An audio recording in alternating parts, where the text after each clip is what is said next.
네, 마켓콕 헤드라인입니다. 국내 증시 금리 인하 때문에 하루는 울고 하루는 웃는 그런 상황들이 반복되고 있는데 오늘 금요일은 웃는 쪽으로 기울어질지 지켜보셔야 되겠습니다. 자, 오늘도 금리와 관련된 내용들뿐만이 아니라 주요 이슈도 어떤 것들이 있는지 간밤 내용 정리해봤습니다. 자, 첫 번째 내용입니다. 무디스에서 한국의 신용등급을 공개했습니다. 9일 한국의 국가신용등급을 기존과 같은 AA2 등급으로 유지를 했습니다. 이 무디스의 평가에서 AA2의 의미는 트리플 A 그리고 AA1 그 다음으로 좋은 등급이 되겠는데요. 그 정도의 등급을 유지를 했고 기존 등급 전망도 계속해서 안정적으로 유지가 됐습니다. 무디스는 한국 경제의 긍정적인 측면과 부정적인 측면 이렇게 두 가지로 나눴는데요. 긍정적인 측면으로는 다변화되고 있는 경쟁력 그리고 기민한 정책 대응 그리고 강한 재정적 역량을 꼽았다고 합니다. 그리고 하방 요인으로는 고령화, 생산성 둔화, 그리고 대북 리스크를 잡았습니다.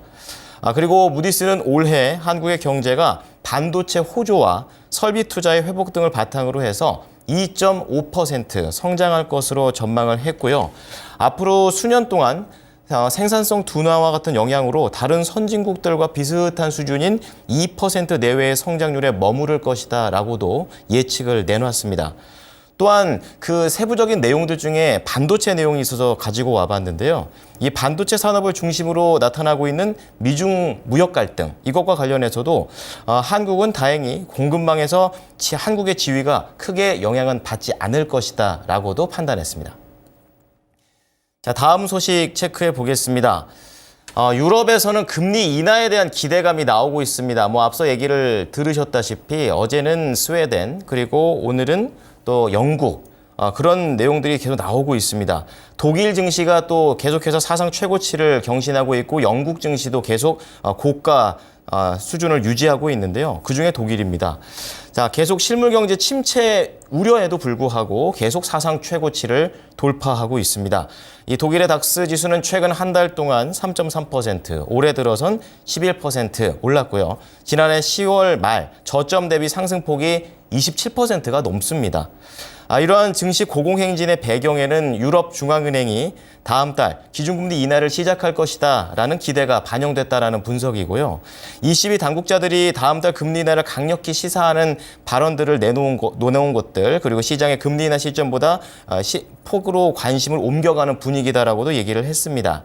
자, 이러한 금리 인하에 대한 기대감은 유로시장 전체를 끌어올리고 있고요. 범유럽 주가지수인 유로스톡스 600 역시 3거래일 연속으로 사상 최고치입니다.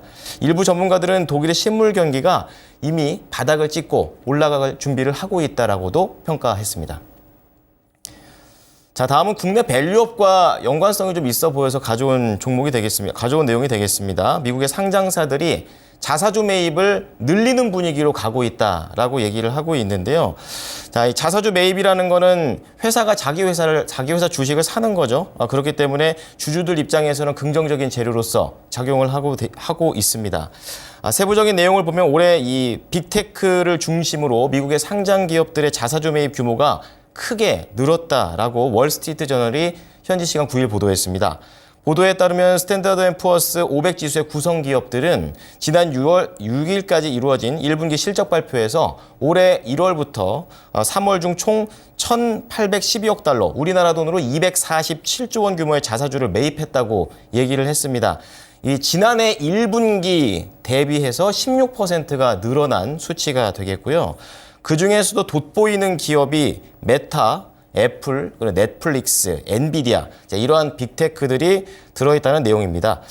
자, 그리고 골드만삭스는 S&P 500 기업의 자사주 매입 규모가 올해 이렇게 계속 늘어나는 추세로 가게 되면 총 9,250억 달러까지 넘길 수도 있다라고 추산을 했고요. 내년에는 규모가 1조 750억 달러로 1조 달러를 넘기게 되는 의미 있는 변화도 생길 수 있다라고 긍정적인 전망을 내놨습니다. 자, 관련해서 국내 밸류업과 연결고리를 찾았을 때 제일 많이 최근에 언급됐던 게 금융주죠. KB금융, 그리고 우리금융지주, 신한지주, 뒤에 나와 있는 종목들이 있는데요. 오늘은 좀 반등을 줄 수 있는지 함께 보시기 바랍니다.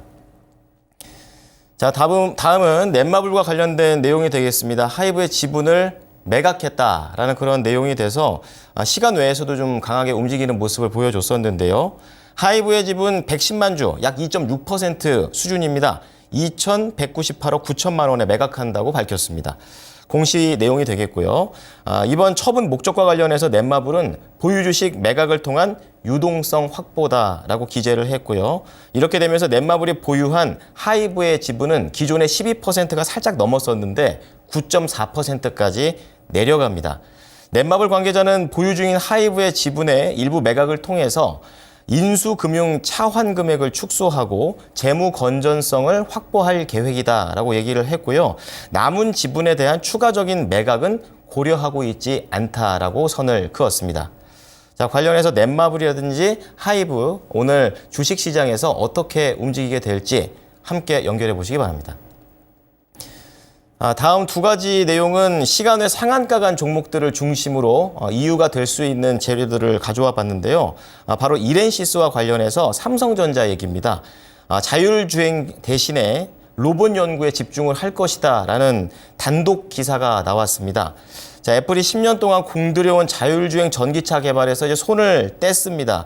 그런 가운데 삼성전자도 이러한 자율주행 알고리즘, 즉 소프트웨어 쪽에서 선행 연구를 중단한다라는 그런 내용이고요.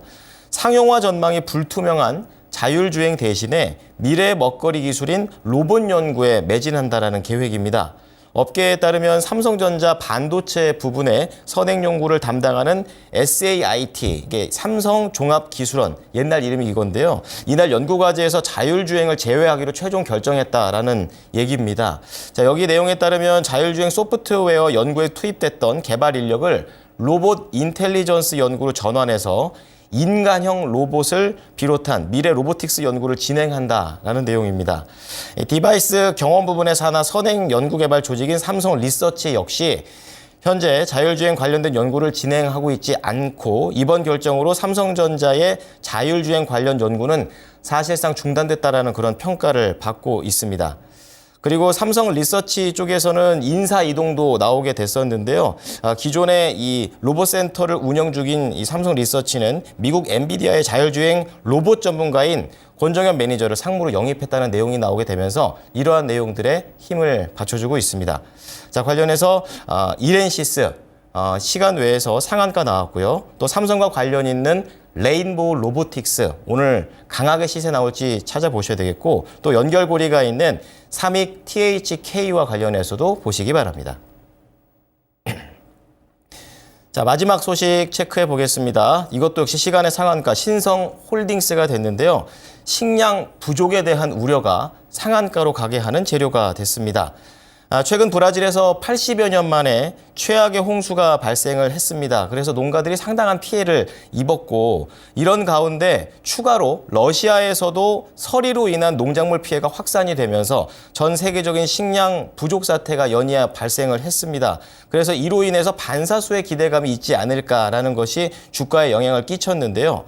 현지 시간으로 9일 로이터 통신에 따르면 러시아는 자국 내에 주요 곡물 지배 지역 중 8곳이 최근 서리로 인한 심각한 농작물 피해가 발생했다라고 얘기했습니다. 이로 인해 올해 수확량이 감소할 것으로 관측되면서 비상사태까지 선포했다고 하는데요. 보로네시 농업부 측에 따르면 심하게 손상된 농작물 면적이 26만 5천 헥타르를 넘었다라고 밝혔고 이와 관련된 이 지역 주지사는 5월 초에 서리로 인해 농작물이 다 죽었고 다년생 식물이 광한 넓은 지역으로 피해를 입었다라고도 언급했습니다. 이제 관련해서 신성홀딩스가 시간 외에서 상한가를 갔었고 비슷하게 강한 상승세를 시간 외에서 보여줬던 것이 한일사료가 2등 그리고 미래생명자원이 세 번째 종목이 되겠습니다. 오늘 이러한 부분이 국내 시장 본장에서 어떻게 올라갈지 보셔야 되겠습니다.